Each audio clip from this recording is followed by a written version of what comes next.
to go. Lovely. Well, welcome everyone.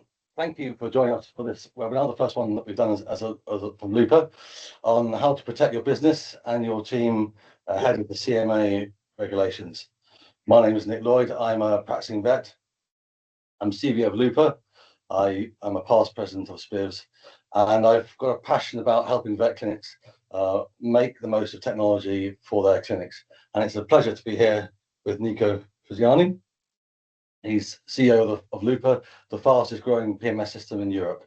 And I'd like to know what his thoughts are on how practices can adapt to the challenges that the CMA remedies are providing.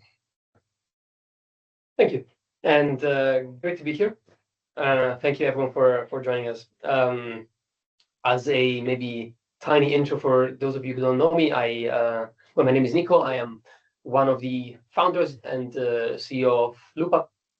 My background before this actually is not in the veterinary space, though at this point I've been in the veterinary industry for the last 3 years. Before this, I was working in management consulting, and before that in tech, actually in software engineering and AI, at the intersection of those. And so that's likely the two angles that I'll try and come into this with. Look, Nick, the CMA proposals are pretty significant, right? Yeah. Pretty huge stuff. It's causing quite a lot of stress with vets, with clinic owners. It has gathered loads of media attention, not necessarily all good. Mm-hmm. And at this point, remedies are almost locked in, not quite. Hopefully, there's still a little bit of room for maneuver, but they're almost there, right? Mm-hmm. So we need to look forward and I think try two things. One is to minimize the disruption that some of these remedies will bring to day-to-day, because there is definitely some of the things that will be affecting how people do their day-to-day to be able to comply with some of these remedies, right? And so how do we make sure that we can minimize the disruption that comes from that?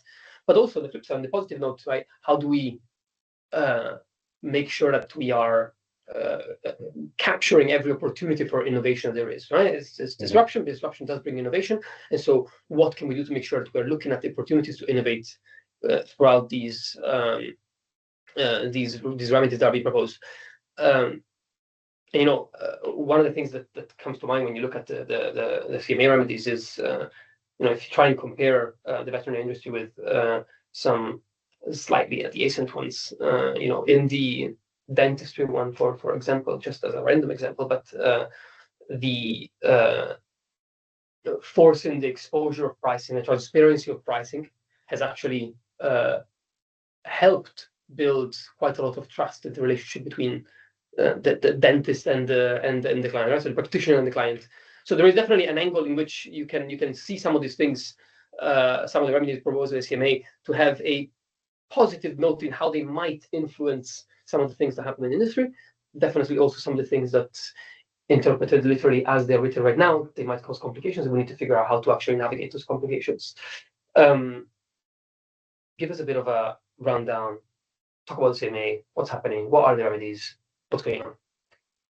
Okay, so the remedies were grouped, or have been grouped into 4 main themes. I'm sure a lot of our listeners have read the documentation, are very aware of them, but just for those who are less familiar, there's remedies around transparency and pricing, dealing with disclosing ownership, disclosing price lists, making those visible to clients, providing more written estimates and itemized bills, just more clarity there.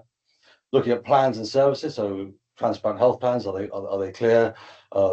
Cremation fees and out-of-hours contracts, there's a bit there. Prescription medications, this is the one there's a lot of talk about at the moment. It has the most impact on the day-to-day working of a clinic, informing clients about the opportunity to get their medications online through a written prescription. There being a £16 cap on that, and to do with analogues and drugs, allowing pharmacies to offer alternative medications if need be. And then they want to standardise a complaint process, and they want to have a process where prices are fed back to the Royal College. So those are the 4 areas. We're going to spend most of our time talking about the sort of the price list and transparency things, and looking in the prescription area. These remedies are going to come in probably over 12 months. There may be a different allocation of time between independents and corporates as to when they have to comply with these remedies. But for me, I think planning ahead is the key. So looking to see what the impact of these things are going to be, and making adjustments and plans ahead. Initially, just starting to control the narrative. Your clients will have been bombarded with stuff from media, and they know what's happening, and us as clinicians, as practice owners, need to start controlling that narrative with our clients, reaching out to them, let them know where we stand and what we're doing about this. Some clinics already comply with a fair number of those remedies. They might have ownership on their website, they might have fees on their website, they might be doing good estimates and estimates billing already. If they're doing this, this is already positioning them as being sort of good, ethical veterinary clinic owners for the conversation going forward. If we think about the impact of these remedies on the industry, there's going to be an impact on the client relationship. Some clients are very bonded to us, and they won't change others at all. And other clients, it may become more of an antagonistic relationship, and we just need to reflect there'll be that impact on the relationship.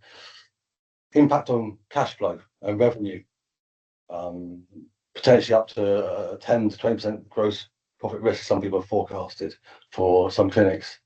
Staff morale and culture, there's more scrutiny, more admin.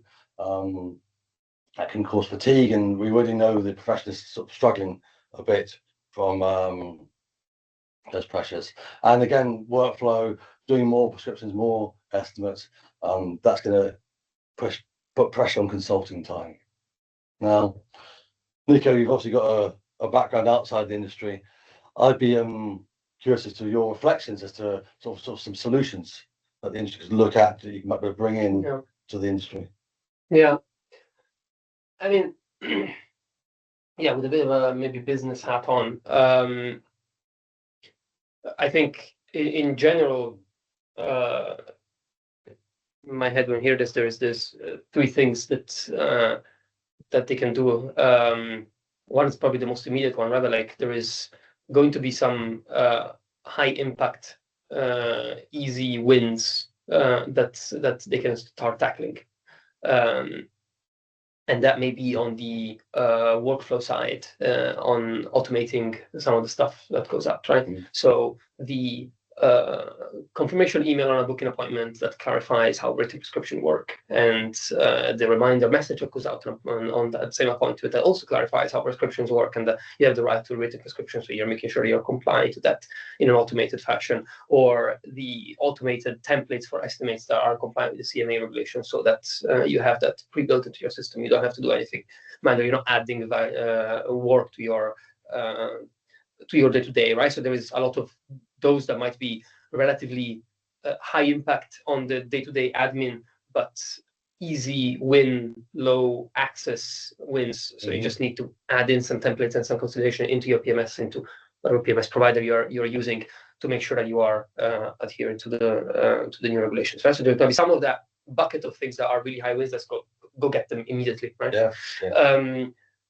There is going to be an element that's a little bit more of an investment from a clinic point of view, but around training the team. So training the vets and the receptionists and the nurses and every member of staff on in the case of a lot of the remedies that you just talked about in the CMA, probably transparency is the word I'd use, right? It's making sure that they're trained not to be afraid of the price conversation, which they often are. It's often something they don't want to do, because the reason they became vet is because they want to care about the animals and not because they want to charge money for it, right? It's the whole thing with the veterinary industry. And so fair enough that they have usually shied a little bit away from this conversation around pricing, but training the team as a practice owner to actively understand that transparency drives trust. It helps. It's good for the pet owner. They want to know what they're paying exactly and how and when, and what drives them resentment and anger and problems is actually the not knowing and finding out later. And so transparency is a great asset that you have. And training your team to make sure that it's driving in direct, that can be one of the things that can help with complying. And honestly, probably the third is, and it spreads a little bit across all the buckets you mentioned, but it's planning ahead, right? Maybe the most obvious one here is on the financial impact that these remedies might have for you, but like there is an element of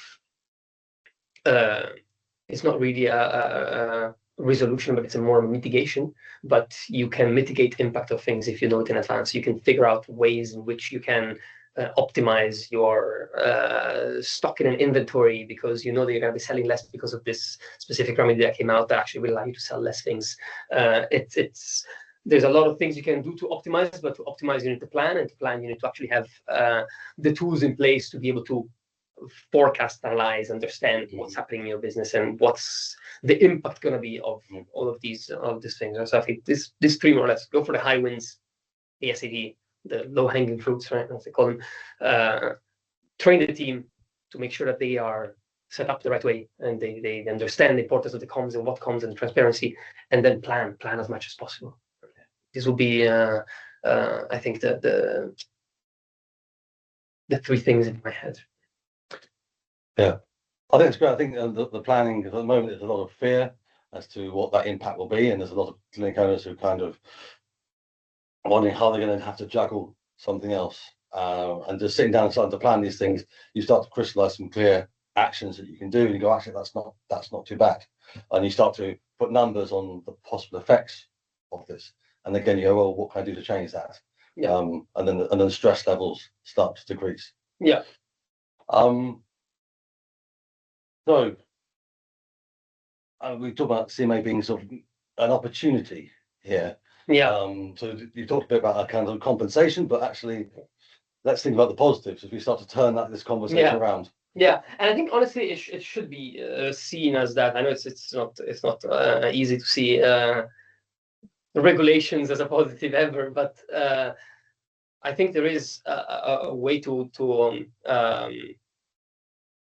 argue that the CMA remedies can be interpreted as a if you want, internal accelerator of the industry, rather than necessarily an external imposition. Yes, they are an external imposition from a body that's not part of the industry itself. That's telling you this is how you need to behave from now on. I understand that, but they can come as an accelerator to change in the right direction. Right? So it can be the thing that's if done and used the right way, pushes you to a mindset shift towards a much more client-centered approach, or pushes you to have a lot of like cultural benefits within your team for having trained them, for transparency, for communication. It can push you towards efficiency, innovation, because it can push you to say, look, if I am changing my workflows and automating something and talking to my PMS provider to say I need to have this work this way instead of that way, maybe you can actually optimize that workflow more than it was optimized before, right? So not only are you making it compliant to whatever they say, but actually you are putting in the effort to do something that you kind of didn't want to do, but now that you're doing it, you're actually optimizing it to make it better. And so you might actually bring yourself in a situation that's a lot more efficient than it was before. So it's up to us, up to the industry, the veterinary industry, to take this the right way, right? And as a catalyst for change, and not as a foot on the head imposition from above. Okay, I think yes, you're right, and change the narrative, see those opportunities. And I was thinking also that just there were so many of the clients in my experience, they just want to have a good relation with me as their vet. I look after their if I'm a small vet, I was a small vet, look after their family member, and so they want someone they can trust. And if we start to bring in that transparency, a bit more clarity, that just builds that trust and that relationship that they want to have with us. 100%. Yeah. 100%. Okay, so just looking at some of the more things that we're going to be looking here at is we're going to get communication and the client engagement piece. And then we're going to talk about sort of financial resilience and sort of cash flow planning and that the impact that could be. And then finally going to look at sort of Remedies 7, 8, and 9 and sort of the impact they have and are there any ideas that we can have to improve those workflows. And for me, I started this by thinking about talking with my techie hat on. It's like, oh, what kind of gadgets can we buy? And I'm a techie vet, and then as I reflected more, I moved back and thought, okay, I want to think about the relationship with the client more. So do you want to just talk us some contrast that? It's actually interesting you say that, because I think, the way I see at least the relationship with the client is, again, like I said, the most definitely there's an opportunity to shift the mindset and the culture and the communication style as a consequence of this to improve that. But it's also something that I think out of this Remedies has potentially taken a bit of a hit right now, right? I think the reputation of vets amongst the general population has historically been very high. I think, though, vet is a profession where like doctors, like dentists, that reputation can be high, but can be taken down quite quickly, and it's really hard to recover once it's taken down. And from where I'm sitting, I feel like the way the media has portrayed the veterinary profession throughout this CMA investigation and CMA remedies has been pretty terrible, right? And so you now see plenty of vets and vet nurses leaving their jobs because they are stressed, because they are overworked, and to be honest, they were also before, but they are even more stressed or more overworked, but also because they're feeling judged by the rest of the people, right? Like vets are these like evil people charging too much for their services, and they don't deserve the respect that they've always had. Yeah. I'd be curious to hear what you think of that, because it might, yes, good opportunity. Some of the CMA, let's always see things as an opportunity, but also probably mostly because of the way media has painted it, but it has potentially come with a big hammer hit on the reputation of vets across the general population because of all of this. Yeah. And I think people's experience will be different depending on how long they've been in the profession and the client, where they're working, and sort of their individual clinic. I think some clinics probably will have some very bonded, loyal clients and who are very trusting, and so the impact of the media will be relatively minor, some challenge, but relatively minor. And other places maybe have more of a transitory population, with people who are not so bonded to that clinic or that particular vet, and there's going to be more challenge to those professionals. And also, I know my friends have been talking to me, and there's been challenge for people who are saying, well, justify yourself. And these are my friends. I'm like, hang on, okay. So that kind of makes you feel a bit sort of shrinks you down a bit. Yep. Especially as it happens time after time after time. But I always then just think back about the hundreds of patients I've seen over quite a few years, and the many thank you cards and grateful clients, and so that kind of just, I try not to focus on the 1-2% of negative conversations. Think about the 90% of very positive conversations. And if you were a practice manager with a few more junior vets that don't have 30 years experience of positive client letters they received like you have, how do I convince the 26-year-old that recently graduated, that just came work in my practice, and that his friends are telling him, justify yourself, what is this, why are you guys being so evil? Yeah. How do people get that fixed? It's a real challenge. It's a massive challenge, and they've been great, smarter minds than me. I've been working on it for a while, and I've been struggling to solve it with the RCVS workforce group looking at that. there are companies out there offering training, so consultation skills, so how to carry yourself in a consulting room, how to think about your body language and the words you use. So if you're trained in that, you become more relaxed and more confident. And think about this particular situation. If you can have a consistent message, maybe some phrasing that you can give them, and say that this is some wording, so they don't think, well, what words should I use? Yeah. If you start to turn the narrative, so you start saying this is a positive thing, and so they feel less oppressed, less scared of those conversations. Yeah.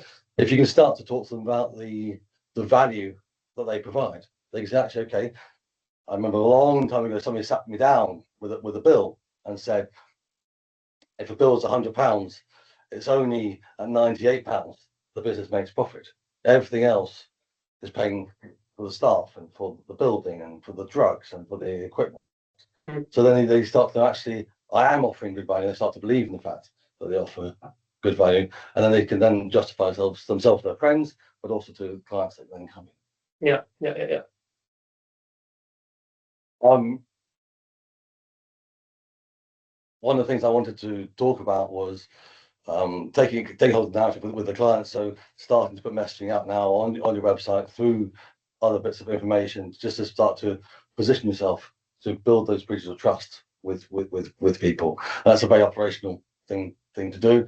You talked about deciding to put your price lists out. So you're starting to start that communication journey. I've talked about training the receptionists, providing material for those receptionists, because they're going to start getting questions, some FAQs. Yeah. So they've got, okay, if I get asked this question, they already know the answer. Maybe you do some role playing. There's companies in there that could do role playing for you. But I want to now move on to the financial side of things and resilience and sort of the financial impact of this in an industry. We know it's estimated it's going to have maybe a 10 to 20% effect on the gross profit. It's consultation is going to take longer potentially with the admin. There's less consults per vet per hour, and we're going to be reducing our traditional margins. So that means it's going to challenge us because we have to look at changing our income model. And there are clients already. We're in a period of price sensitivity across the whole country, really, not just the veterinary profession. The clients are price sensitive at the moment. Have you got any sort of solutions or thoughts as to how we can manage that? Yeah, certainly. I think there is going to be a few things that can be done, right? I think there is, like I said before, a very important element of planning, right? And of forecasting. So figuring out what the impact is of these things in advance so you can plan ahead of time.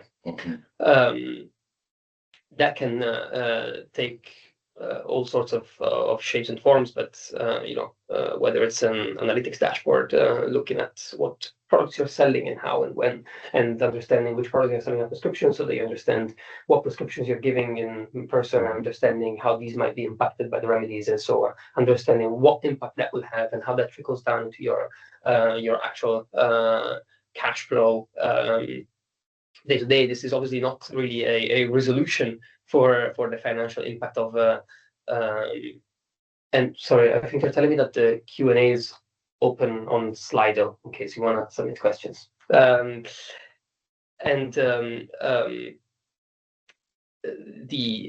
obviously not a resolution, right? What I'm saying is just a mitigation, to be honest. But a mitigation that will help, right? To prevent or hopefully at least compensate some of the financial impacts that will come from these remedies. There is obviously the things that clinics can start thinking of in terms of other monetization opportunities they might have. Right? So I'm losing money out of the margins that I make on drugs because I'm selling less prescription in store because I'm getting loads of free prescriptions. People go buy them online. Okay.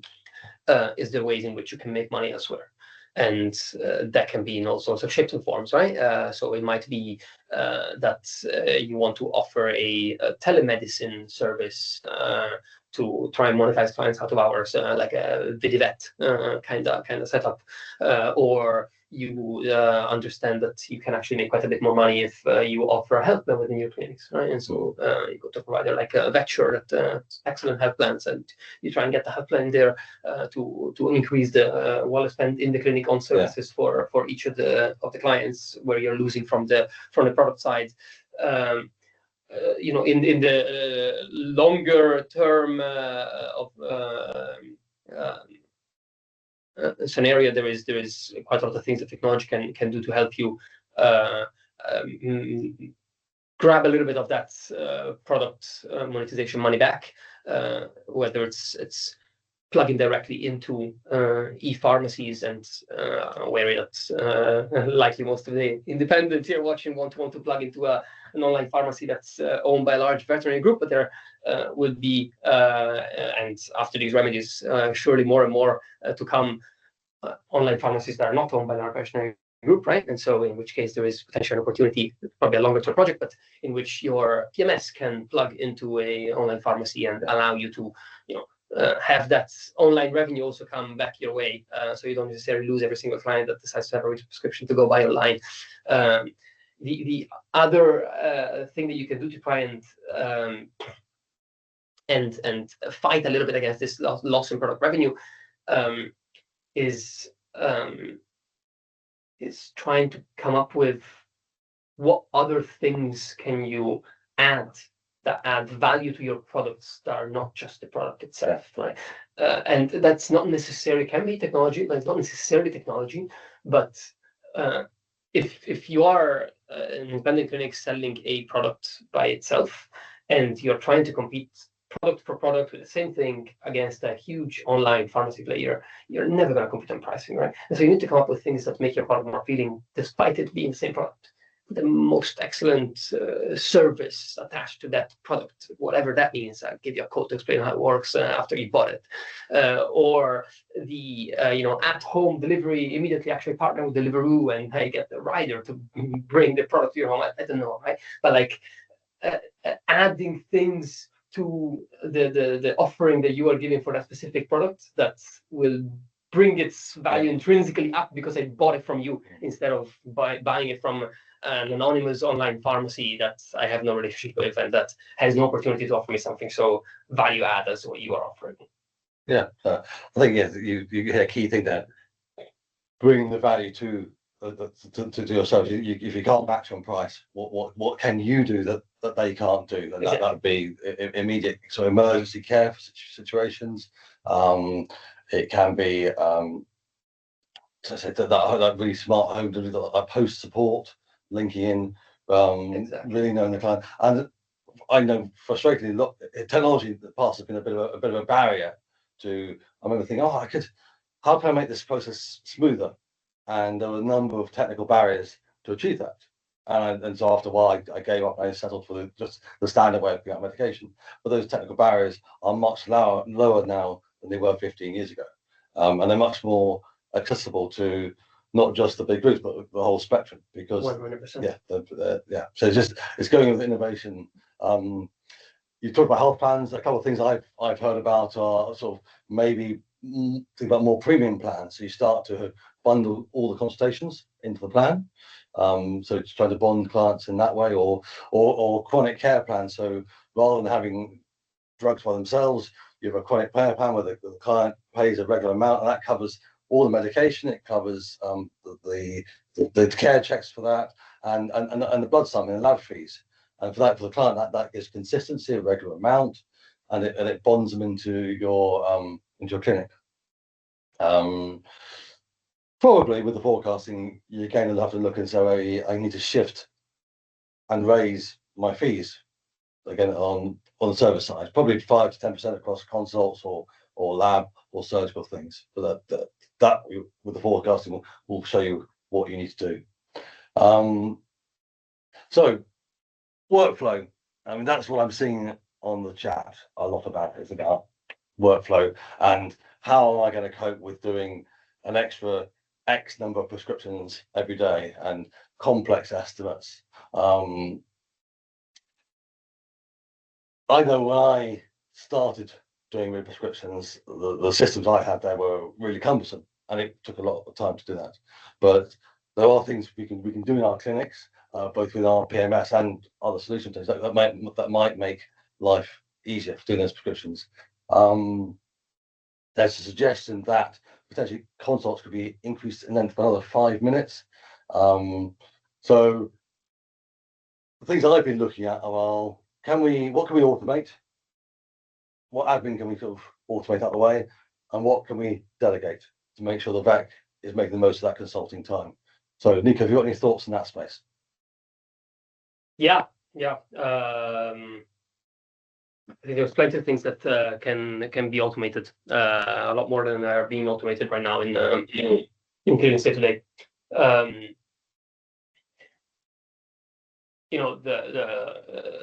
easiest example, again, the high impact, easy wins, the low hanging fruits that I was talking about before, right? Easiest example that comes to mind is adding the messaging that the CMA is so keen on people iterating on in the reminders and pre-appointment comms and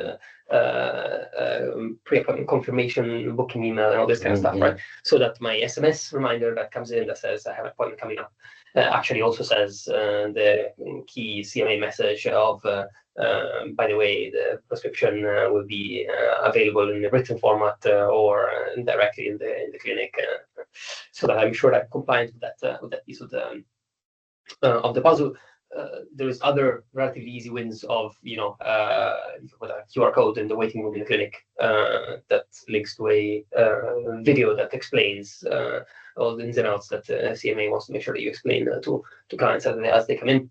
And that's great because that takes the pressure off the junior vet, because you as a senior vet make a very personal video about that, and then the junior vet isn't having to do that so much. That's great. Yeah, 100%. And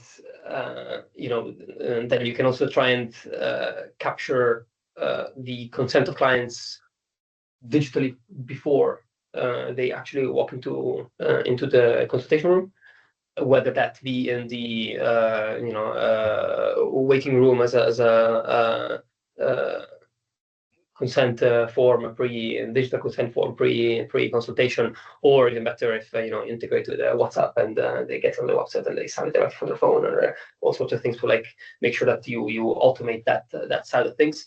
And then this is all pre-stuff to make sure automating all the pre-communication to make it as smooth as possible once you get going.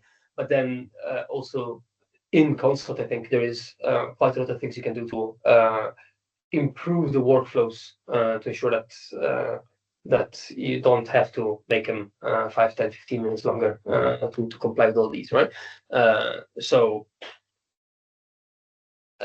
whether it be introducing the CMA templates automatically in the note taking that you're doing, so you always have that automatic CMA template that you don't have to type it out every time, right? Or it's using AI transcription, which is actually quite popular at this point, and it's unbiasedly and coincidentally Lupa has a tool of, but AI transcription that can help you, with capturing the prescription information has indeed been given and can put it back into their notes in the right format. CMA is happy with, and then obviously it can also be on PMS workflows, right? In consultation efficiency. So there is plenty of things that can be done within a PMS to optimize for workflow compliancy of these remedies. So obviously, you should bring it up with your PMS providers, but there is, things that, for example, one of the things that we are looking at right now is, a little on-screen reminder offering the options of do you want to dispose now or written prescription for £16, and so it's simple toggle on the screen appears immediately every time you're doing a prescription item that comes from inventory, and that's hopefully isn't adding any burden to your workflow. And there's a few things like that PMSs can develop to make sure that the workflows are optimized and efficient for CMA compliancy for the subscription side. And then maybe looking a little bit further in the future, depending on which PMS provider you use, but looking a little bit further in the future, there is also slightly more fancy features of AI billing and price checker. An AI that brings up the pricing of the medicines, so the client can easily be informed and kept in the loop without the vet actually having to do out of its way to find anything, or using integrated e-prescription system with a pharmacy that directly communicates the online prescription to the pharmacy, so that you avoid fraud and that you're complying with CMA, all these kind of things, so that can be embedded within the technological workflow to try and make sure that can comply with these prescription-heavy regulations in a smooth way. Okay. As you're talking, I was thinking about my role as a locum. I used to have my own practice, but now I locum various different practices, and they're using various different PMS systems, and I can see that there's whole modules within the PMS that different clinics aren't using. So one of the things I'd encourage users to go clinics, clinics, go talk to a PMS provider and say, oh, is there a module? There's some way, something I'm not using at the moment, some functionality. Because there's stuff the PMS providers will be able to do to innovate, to respond. But there's probably whole sections of PMS that already have some of this functionality that clinics aren't using. So let's find out what is already there in the toolkit. 100%. 100%. Yeah, for sure. I mean, and then there is also all the stuff that you can do on a post consultation as well, right? On digital payments and ensuring that side of the CMA remedies also flows straight into your workflows. But yes, likely loads of PMS providers have not all of these, but plenty of these things already developed within their system. So there's an argument to actually just go and see what you can do, because you can likely do a lot of this if you set it up the right way, you use the right workflows. Okay. So thank you for those sort of technical sort of side of things. Thinking more operationally, there's thinking about delegation in my mind. What does the vet need to do? What does the nurse need to do? Can we sort of change the distribution of that workload? Can there be some prescription checking done in advance? Especially the client, we know the client's going to want a written prescription. Can that be prepared and then just signed off by the veterinary surgeon? Can we start to group how our prescriptions are done? Again, I've been in various clinics, and sometimes the prescription flow is very inefficient and sort of it interrupts the flow. Other clinics have a very efficient way of the client request coming in and it being approved and it being set up. So is there anything we can do from a flow, from request to authorization to invoicing and dispensing? It comes back to the training thing again. If you train staff as to these new workflows or look at the workflows, they're gonna be more efficient in their time if they're upskilled in the modules perhaps they haven't used in the past. Again, going back to client engagement, if we can start to engage the clients, get them informed, then they're not going to be asking so many questions in that consultation. They're not asking the questions, and I can spend time doing the clinical bit, discussing the case, rather than discussing the finances. Yeah. Okay. So we're coming towards the end of our session. I want to say thank you to everyone for joining us, and I didn't know if you had any concluding thoughts, Nico. Yeah, for sure. Look, I think the sentence I always like is that the future belongs to those who adapt the fastest, right? And I think that's true, especially when there is these situations, right? When there is situations of high disruption, is when people need to adapt. And I think the CMA reform is the potential to be the start of a more connected era for the veterinary industry, where innovation, technology, trusted relationship really define the success of clinics, and we should really see it this way. So in my head, the big takeaways are that openness and transparency will create trust. That technology can save a lot of time and should be used to save a lot of time. That communication, better communication, more transparent communication will drive loyalty. That trust will drive loyalty. And that there is a whole element of retraining teams and creating strong teams that will really help sustain progress in going forward. I think as a action going forward, try and review the workflows that you are running through day to day in your clinic with a bit of a CMA lens on identifying bottlenecks, what are the automation opportunities, and map your financial impact and operational impacts of that you think the remedies will have to make sure that you have a plan for what